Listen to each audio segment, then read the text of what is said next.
CM Dhami आज महिला स्वयं सहायता समूह और स्टार्टअप प्रतिनिधियों संग करेंगे संवाद। महिला सशक्तिकरण पर भी होगी चर्चा।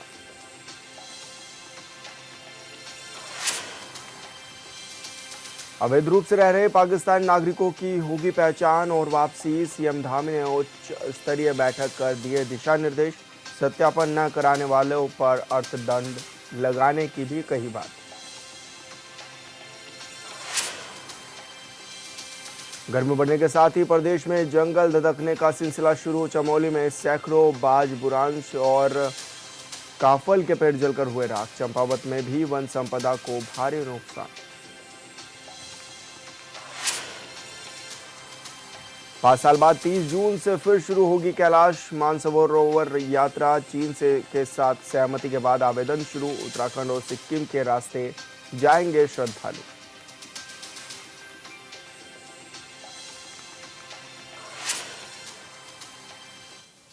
नमस्कार, होर्नबिल टीवी देख रहे हैं आप। मैं हूं आपके साथ विशाल गर्ग। खबरों की शुरुआत करेंगे बड़ी खबर से। सीएम धामी ने शासकीय आवास पर की उच्च स्तरीय बैठक में प्रदेश के तमाम अधिकारी रहे मौजूद। प्रदेश में रह रहे अवैध पाकिस्तानी नागरिकों के चिन्हीकरण के भी आदेश दिए गए हैं। तत्काल प्रभाव से सभी को वापस भेजने के भी निर्देश दिए गए हैं। पहचान कर ऐसे लोगों के खिलाफ कड़ी कार्रवाई करने की भी बात की गई है। तो बड़ी खबर आप तक पहुंचा रहे हैं, जहां पर सत्यापन न कराने वालों पर अर्थदंड लगाने की बात भी मुख्यमंत्री पुष्कर सिंह धामी ने कही है।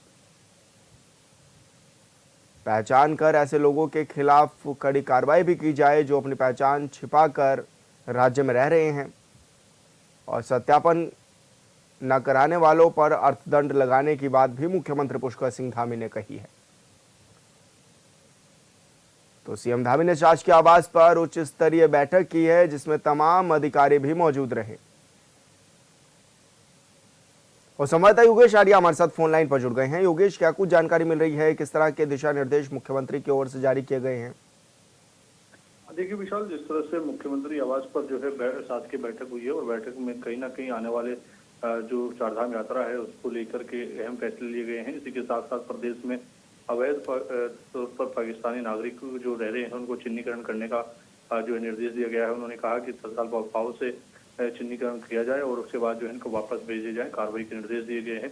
इसके साथ ही जो है ये कहा गया है कि ऐसे लोगों की पहचान की जाए जो इस तरह से अवैध रूप से रह रहे थे, उनकी कठोर कार्रवाई भी की जानी सुनिश्चित है। सत्यापन करने के लिए भी कहा गया है और सत्यापन न कराने वालों पर अर्थदंड लगाने के लिए भी कहा गया है। क्योंकि देखिए आने वाले वक्त में चारधाम यात्रा है और ऐसे में सुरक्षा व्यवस्था जो है अहम मुद्दा रहता है। क्योंकि हाल ही में देखा कि कश्मीर में किस तरह से पर्यटक स्थल पर जो है आतंकवादियों ने गोली बरसाई और काफी लोगों की जान वहां पर गई। और ऐसे में उत्तराखंड भी जो है पर्यटक स्थलों पर माना जाता है और यहाँ पर तीर्थ यात्रा जो है तीर्थ यात्री आएंगे, चारधाम यात्रा शुरू होने जा रही है।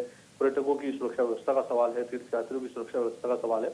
उसी को देखते हुए जो है अवैध रूप से रह रहे पाकिस्तानी नागरिकों को चिन्हीकरण करने का जो है आदेश दिया गया है, ताकि उनकी इस पर जो है कार्रवाई हो सके। साथ ही साथ जो है जो थाना प्रभारी हैं, एलआईयू की टीम है, उनको भी निर्देशित करने के लिए कहा गया है कि सभी कप्तानों को ये कहा जाए कि वो एलआईयू की टीम जो है लोकल इंटेलिजेंस को एक्टिवेट किया जाए, ताकि जो इस तरह के लोग अवैध रूप से रह रहे हैं उनको चिन्हीकरण किया जा सके, ताकि उनकी पहचान करके उनको वापस भेजा जा सके। जो सत्यापन की कार्रवाई है वो हो सके, अगर न कराने वाले हैं उन पर कार्रवाई हो सके। तो इसलिए के आदेश दिए गए हैं, क्योंकि आने वाले वक्त में चारधाम यात्रा है और उसकी सुरक्षा बहुत बड़ा मुद्दा जो है वो कहीं ना कहीं सरकार के सामने है। जी योगेश, ऐसे में क्योंकि कुछ नागरिक ऐसे भी थे जो पाकिस्तानी थे और चारधाम यात्रा पर आना चाहते थे, और ऐसे में क्या उनके लिए भी किस तरह के दिशा निर्देश धामी सरकार ने जारी किए हैं? हाँ देखिए, जो जिन्होंने आने वाले वक्त में चारधाम यात्रा के लिए जो जिस तरह से चारधाम यात्रा बस शुरू होने ही वाली है और उसको लेकर के वो चाहते थे कि वो आए और जो है वहाँ पर चारधाम में दर्शन करें, उस पर जिस तरह से रोक लगाई गई है वो कहीं ना कहीं जो है इस ये मुद्दे से जोड़ा जा रहा है। क्योंकि भारत में रहने वाले पाकिस्तानियों को वापस भेजा जा रहा है और ऐसे में जो अवैध रूप से रह रहे हैं उनको चिन्हित कर कार्रवाई करने की बात की जा रही है। तो निश्चित तौर पर जो है इस पर बड़ा फैसला लिया गया है और आने वाले वक्त में ये देखना होगा कि आखिरकार इससे बड़ा क्या फैसला लिया जाता है। क्योंकि चारधाम जो यात्रा है वो कहीं ना कहीं इस आर्थिकी से जुड़ी है, यहाँ के साथ से जुड़ी है और ऐसे में इस पर कोई अगर सवालिया निशान खड़ा होता है या कोई सुरक्षा में चूक होती है तो निश्चित तौर पर सवाल जो है मुख्यमंत्री प्रशासन की जो व्यवस्था है उस पर उठते हैं। तो ऐसे में मुख्यमंत्री ने साफ तौर पर निर्देशित किया है कि चारधाम यात्रा बिल्कुल सुरक्षा के तहत हो, पुलिसकर्मियों की जो तादाद है वो बढ़ाई जाए, साथ ही जो आने वाले लोग हैं उनको देखा जाए, उसमें अगर कोई संदिग्ध नजर आता है तो उसको पकड़ा जाए, उसको हिरासत में लेकर उससे पूछताछ की जाए, गहनता से वो कहाँ से आया है, क्या की जानकारी पूरी हासिल की जाए। तो यानी कि पूरी प्लानिंग जो है वो कहीं ना कहीं करने के निर्देश दे दी गए हैं, क्योंकि अब 27 तारीख हो चुकी है, 30 अप्रैल से जो है चारधाम यात्रा शुरू हो जाएगी और ऐसे में चारधाम यात्रा को लेकर के पूरी तैयारियां जो है वो जोरों पर हैं जी। योगेश, लेकिन क्या माना जाए, क्योंकि कश्मीरी छात्र भी बड़ी संख्या में ऐसे हैं जो उत्तराखंड में रह करके पढ़ाई करते हैं, उनके लिए सुरक्षा के लिए क्या कुछ इंतजाम किए जा रहे हैं और किस तरह के दिशा निर्देश पुलिस को भी दिए गए हैं?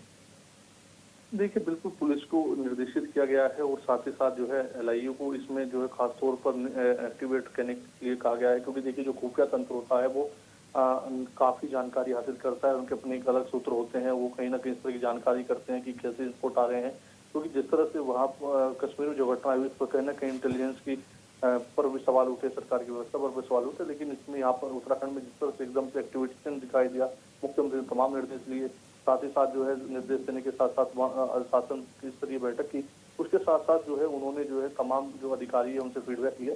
सुरक्षा व्यवस्था को लेकर के लगातार वो निर्देशित भी कर रहे हैं, फीडबैक भी ले रहे हैं और लोकल इंटेलिजेंस की रिपोर्ट भी जो है मांगी जा रही है। यानी कि जो है मुख्यमंत्री के साफ तौर पर देखा जाए तो वो लगातार इस पर जो है गंभीर नजर आ रहे हैं। उनका साफ तौर पर कहना है कि आने वाले वक्त में कोई भी ऐसा कदम जो है ना देखने को मिले जिससे जो है राज्य की छवि पर खराब हो या सवाल उठते नजर आए। जी बिल्कुल योगेश, बहुत शुक्रिया आपका तमाम जानकारी साझा करने के लिए।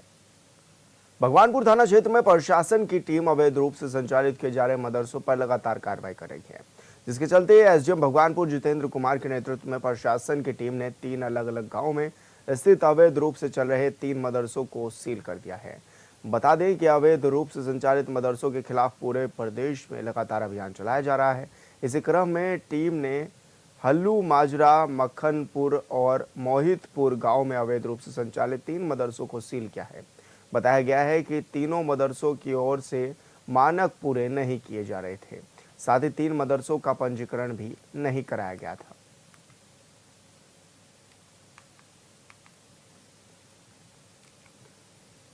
और संवाददाता मनोज कश्यप हमारे साथ फोन लाइन पर जुड़ गए हैं। मनोज, क्या कुछ जानकारी मिल रही है, किस तरह से ये कार्रवाई अब देखने को मिल रही है मदरसों पर? बिल्कुल, देखिए विशाल, बीते दिनों में हमने देखे कि लगातार हरिद्वार प्रशासन ने जो तमाम हरिद्वार के अंदर अवैध मदरसे थे उनको चिन्हित करने का काम किया गया, तो लगातार ही उनको अब सील करने का काम भी किया जा रहा है। अभी जो ताजा मामले वो भगवानपुर क्षेत्र से आया, जहाँ पे 3 मदरसों को सील किया गया है। हालांकि ये मदरसे अलग अलग क्षेत्र में बताए जा रहे हैं, हल्लू माजा और मक्खनपुर और मोहितपुर गाँव में ये मदरसे थे जिसमें ये प्रशासनिक कार्रवाई हुई है। हालांकि लगातार ही हमने देखा कि मुख्यमंत्री पुष्कर सिंह धामी ने भी इस बात को साफ किया था कि जो अवैध मदरसे होंगे या फिर अवैध मजारे होंगे या फिर अवैध कोई भी जो होगा, यानी कि जो अतिक्रमण होगा उसको लगातार यहाँ पे हटाया जाएगा। इसी क्रम में लगातार भी हरिद्वार में अलग अलग क्षेत्रों में कार्रवाई चल रही है। हालांकि अभी भी कुछ मदरसे ऐसे हैं जिनको यहाँ पे चिन्हित किया जाएगा। जिन लोगों के पास शिक्षा बोर्ड में रजिस्ट्रेशन नहीं है, मदरसा बोर्ड में जिनका रजिस्ट्रेशन नहीं है, उन मदरसों के ऊपर ये कार्रवाई की जा रही है। लगातार भी प्रशासन ये भी कह रहे हैं कि जिन लोगों ने यहाँ पे अपनी फाइलों को विभाग में अप्लाई किया है उनको जल्दी यहाँ पे आगे की जो कार्रवाई फाइलों में वो भी की जाएगी। लेकिन जब तक ये मदरसे रजिस्टर्ड नहीं हो जाते, जब तक यहाँ इन पर जो है यहाँ पे ताला लगाना होगा। जी विशाल। मनोज, अभी लगभग कितनी तादाद है इन मदरसों की जिनको अभी तक सील कर दिया गया है हरिद्वार क्षेत्र में? बिल्कुल, देखिए सबसे पहले यहाँ पे जो कार्रवाई हुई थी, यहाँ पे ये करीब 32 से अधिक मदरसों को सील किया गया। तो लगातार ये कार्रवाई आगे बढ़ाई जा रही है। यहाँ पे एलआईयू को टीम में शामिल किया गया है। एलआईयू सबसे पहले रिपोर्ट बनाती है, वो जिला प्रशासन को सौंपती है। यहाँ पे तमाम जो रिपोर्ट होती है उस पर जिला स्तरीय जाँच भी की जाती है। ये जांचा जाता है कि यहाँ पे कोई मदरसा ऐसा तो नहीं है जिसका रजिस्ट्रेशन हुआ है, जिसका रजिस्ट्रेशन नहीं होता उस पर यहाँ पे सीलिंग की कार्रवाई की जाती है। हालांकि जब प्रशासन की टीम मदरसे पर पहुंचती है तो सबसे पहले उसके डॉक्यूमेंट मांगे जाते हैं, पूछा जाता है कि क्या आपका कोई ऐसा डॉक्यूमेंट है जो आपका मदरसा संचालित कर रहे हैं उसमें आपने कहीं उसको रजिस्टर्ड करा रखा है। हालांकि जब ऐसे डॉक्यूमेंट मदरसा संचालक नहीं दिखा पाते तो फिर उस पर सील की कार्रवाई की जाती है। जी बिल्कुल मनोज, बहुत शुक्रिया आपका तमाम जानकारी साझा करने के लिए। हल्द्वानी व्यापार मंडल में पाकिस्तान का झंडा जलाकर आतंकवाद के खिलाफ कड़ी कार्रवाई की मांग भी की गई है। ऐसे में लोगों ने कहा है कि धर्म की आड़ में आतंकवाद को कतई बर्दाश्त नहीं किया जाएगा और पाकिस्तान को अब मिट्टी में मिला देने का समय आ गया है। उन्होंने कहा है कि जिस तरह से कश्मीर पहलगाम में धर्म पूछकर आतंकियों ने पर्यटकों को गोली मारी, ठीक उसी तरह से आतंकवाद को शरण देने वाले देश पाकिस्तान को भी खत्म करने का समय आ गया है।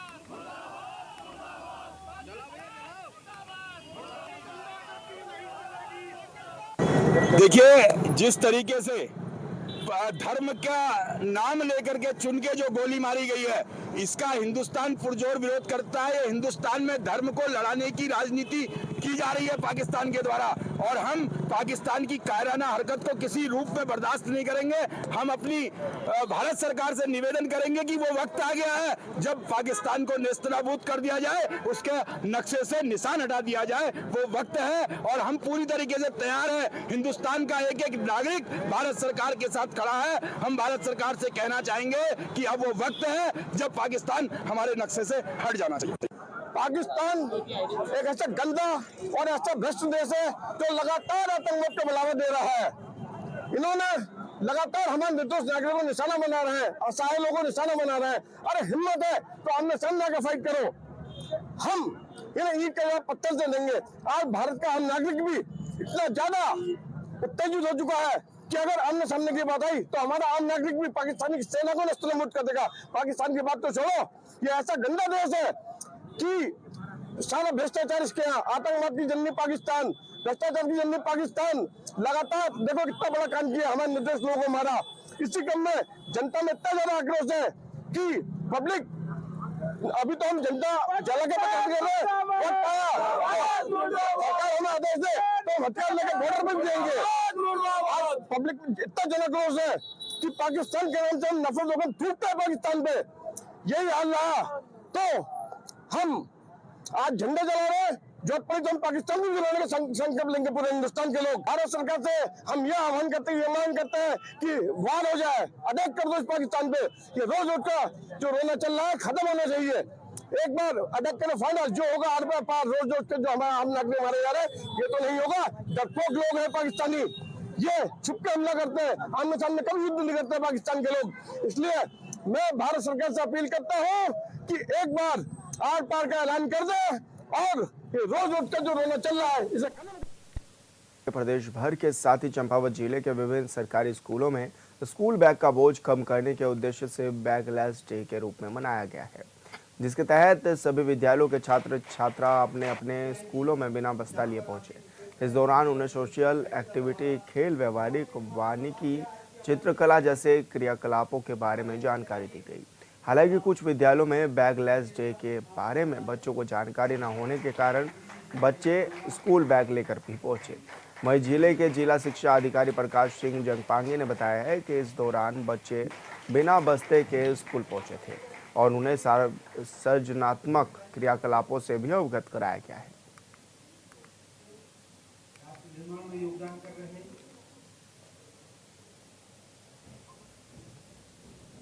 मेरा नाम दीपांशु गिरी है।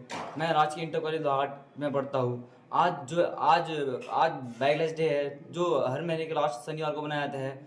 हमें लगता है कि यह दिन महीने में 2 बार मनाना चाहिए, जिससे कि बच्चे जागरूक होंगे और स्कूल आने में उनकी खुशी होगी। और इसी के दौरान वह निम्नलिखित चीज़ें सीखते हैं, जैसे खेलना, पढ़ना, लिखना और निम्न प्रकार की चीज़ें भी सीखते हैं।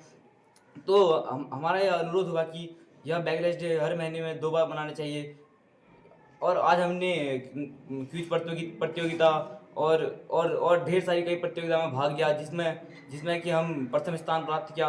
और 30 तारीख को होने वाला वॉलीबॉल और तथा फुटबॉल के मैच में के लिए हमने तैयारी की। उसके लिए हम तैयार हैं। 30 तारीख को वार्षिकोत्सव में हम अपना अच्छा प्रदर्शन करेंगे।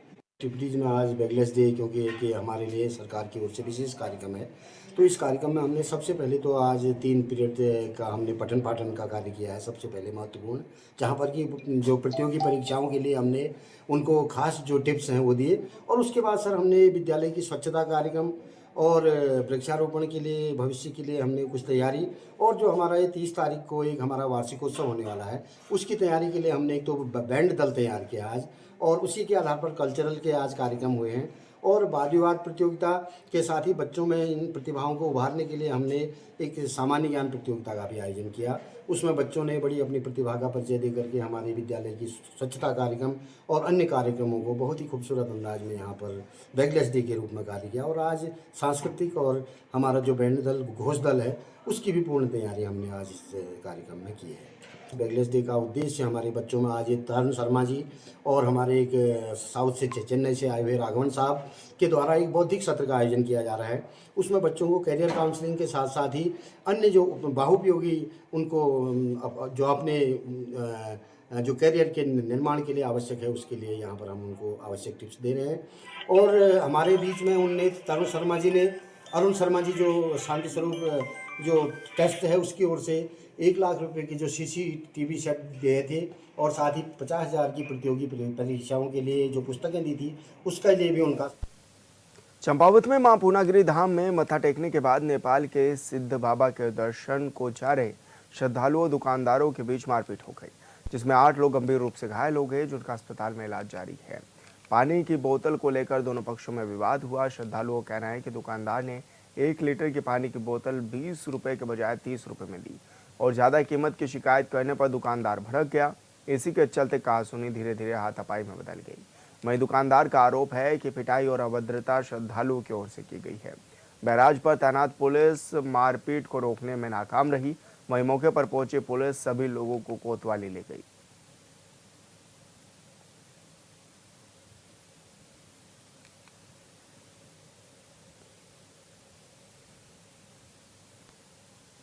गर्मी बढ़ने के साथ ही चंपावत जिले में जंगलों में आग लगने का सिलसिला भी शुरू हो गया है। जिले में खेती खान के वन पंचायत परध्यानी भगवती मंदिर के पास के जंगल में भीषण आग लग गई।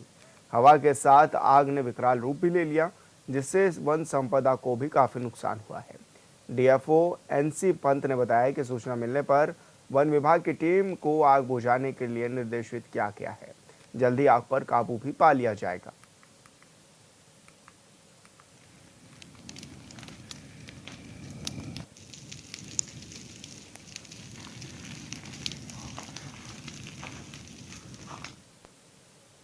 चमोली में गवाड़ गांव के जंगलों में भीषण आग लग गई, जिससे सैकड़ों बांज, बुरांश और काफल के पेड़ जलकर राख हो गए। सूचना मिलते ही गांव के लोगों ने कड़ी मशक्कत के बाद आग पर काबू भी पाया। लोगों का कहना है कि असामाजिक तत्वों ने जंगल में आग लगाई थी, जिससे सैकड़ों बांज, बुरांश के पेड़ जलाए गए हैं।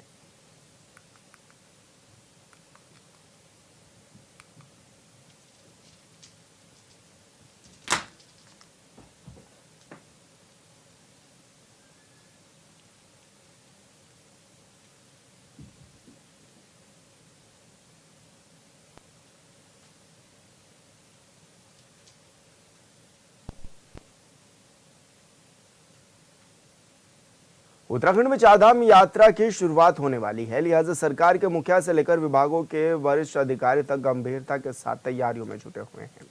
दावा किया जा रहा है कि इस बार तीर्थ यात्रियों को किसी तरह की परेशानी नहीं होगी।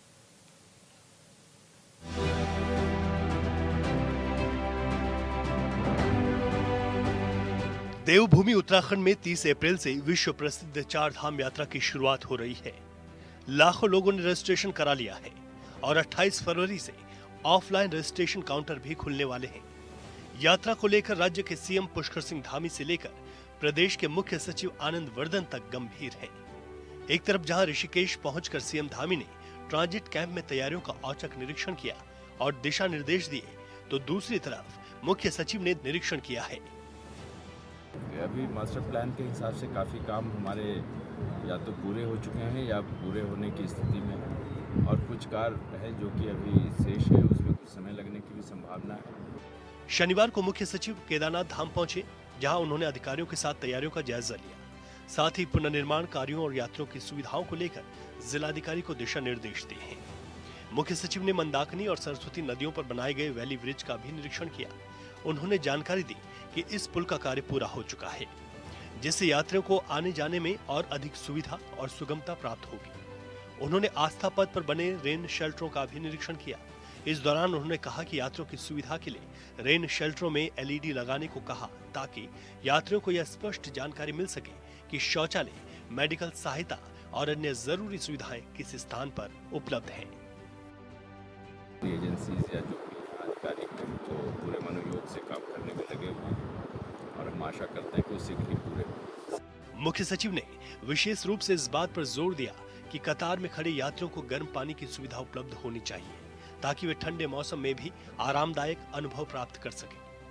उन्होंने गढ़वाल मंडल विकास निगम के अधिकारियों को निर्देश दिए हैं कि यात्रा मार्ग पर बने सभी कॉटेजों की मरम्मत समय पर पूरी की जाए और उनकी साफ सफाई व्यवस्था सुनिश्चित की जाए। केदारनाथ के बाद आनंदवर्धन बद्रीनाथ धाम पहुंचे, जहां उन्होंने मास्टर प्लान के कार्यों का निरीक्षण किया। मुख्य सचिव ने यात्रा व्यवस्थाओं को व्यवस्थित करने के निर्देश दिए हैं। इस दौरान उन्होंने arrival plaza, civic immunity centre, Badrish व शेष नेत्र झील, रिवर फ्रंट और हॉस्पिटल का निरीक्षण किया। उन्होंने कहा कि पेयजल, बिजली आपूर्ति, शौचालयों का कार्य पूरा कर लिया गया है। साथ ही कहा कि मास्टर प्लान के तहत ब्रह्म कपाल, रिवर फ्रंट, आस्था पथ, अराइवल प्लाजा, दर्शन लाइव का कार्य कपाट खुलने तक पूरा कर लिया जाएगा।